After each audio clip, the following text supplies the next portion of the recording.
Baiklah, sekarang bagaimana kalau kita curve fitting menggunakan aplikasi Origin ya.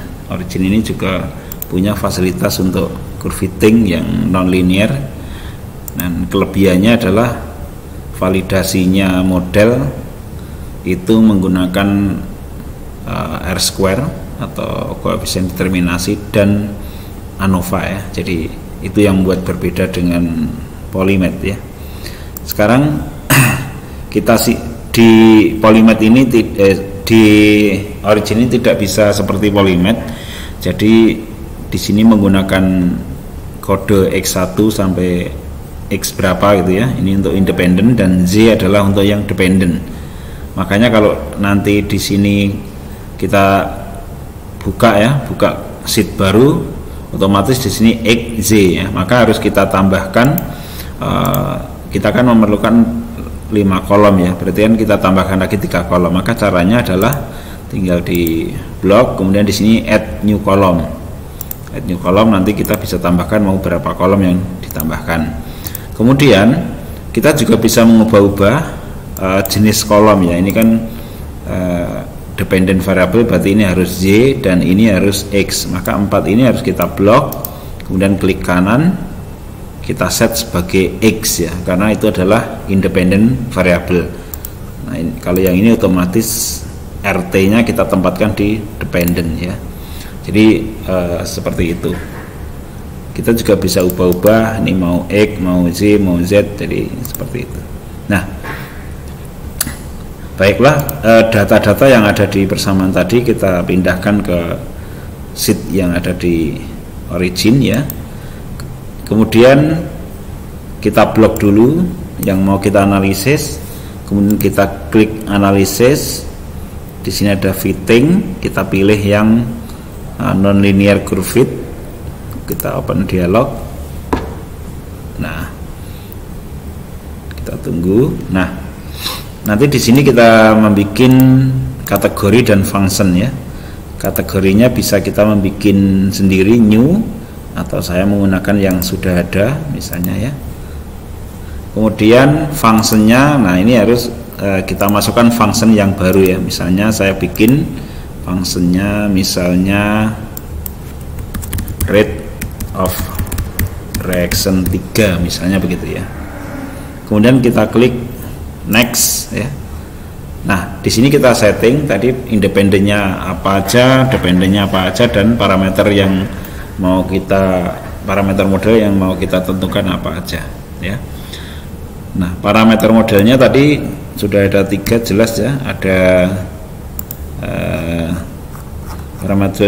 parameter model yang mau kita tentukan adalah ini K, KB, dan KT.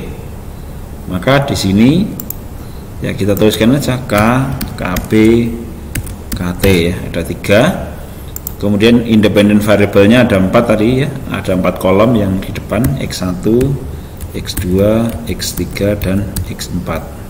Nah, dependentnya Z ya, dia. Kemudian ini udah kita setting seperti ini, kita klik next.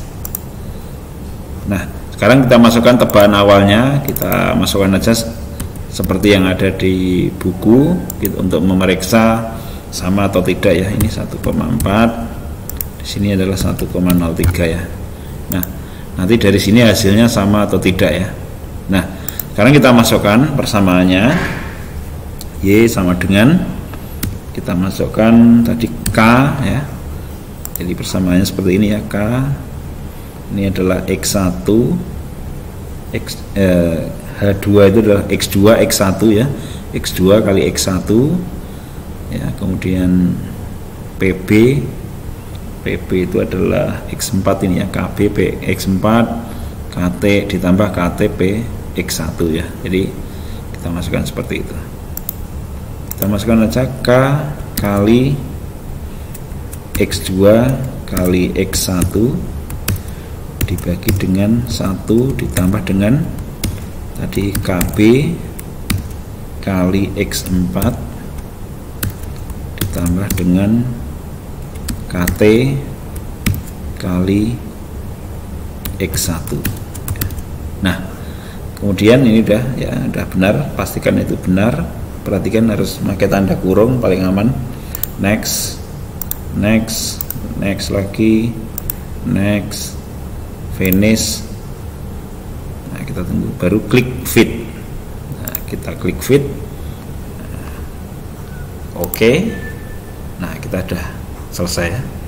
Coba kita bandingkan hasilnya ini dengan yang ada di buku yang menggunakan Polymath ya. Coba. Di buku yang menggunakan Polymath ya, misalnya di sini kita bandingkan ya. Nah, kita bandingkan 144,7676, jadi cuma beda desimal di belakang saja. Ini 1,39, 1,03 ya. R-square-nya juga sama, cuma bedanya di sini di Polymath itu di Origin itu adalah ada analisis ANOVA-nya. Jadi ada dua untuk memvalidasi, ada R-square dan ANOVA-nya. ANOVA-nya kita lihat bahwa F-value-nya sangat besar, berarti itu bagus untuk modelnya mewakili data eksperimen. Jadi kira-kira itu untuk cara menggunakan curve fitting nonlinear menggunakan Origin ya. Kemudian kita simpan ya, ini kita simpan supaya nanti suatu saat bisa kita buka lagi ya, simpan project misalnya ya. Terima kasih.